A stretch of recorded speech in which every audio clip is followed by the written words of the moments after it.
In this instructional video, we're going to cover the basic movement modes for Jaco. There are 4 modes which can be seen on the OLED screen. They are labeled B1, B2, B3, and B4. To cycle through modes, press the accessibility switch that is connected to Jaco. I have a blue butterfly switch near my joystick, but yours can be any kind of switch that works for you and in any position you prefer. When Jaco is installed onto your power chair and turned on for the first time, cycle through modes until you find B4. When you're in B4, press and hold your switch to move Jaco to the ready position.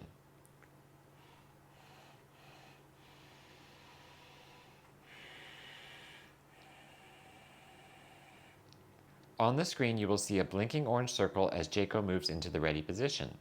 This circle will turn solid green and Jaco will stop moving when it is in the ready position. Whenever Jaco is powered on, it's important that we first calibrate the fingers. You do this by extending the fingers all the way until you hear a slight click.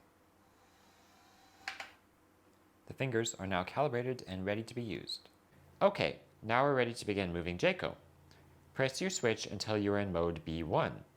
B1 has controls for translating Jaco left, right, forward, and back. Press your switch again. B2 allows you to change the height of Jaco, as well as do wrist rotation.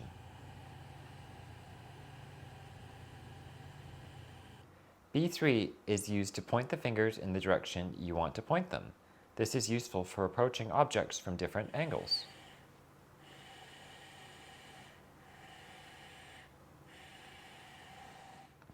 While moving in this mode, the center point of the hand will not move or will only move slightly.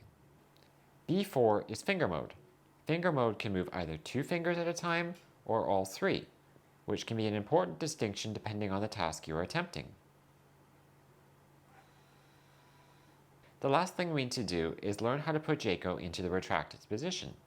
Cycle through modes again to find B4. Once we're in B4, press and hold the switch until Jaco moves to the ready position. Remember to hold your switch until you see the green circle on the screen and Jaco has stopped moving. When in the ready position, press and hold your switch again. Jaco will begin moving to the retracted position. While Jaco is moving to the retracted position, an orange circle will blink on your screen. When Jaco stops moving and you see a solid orange circle on the screen, Jaco is in the retracted position. You now know everything you need to know to begin using Jaco to reach out into the world.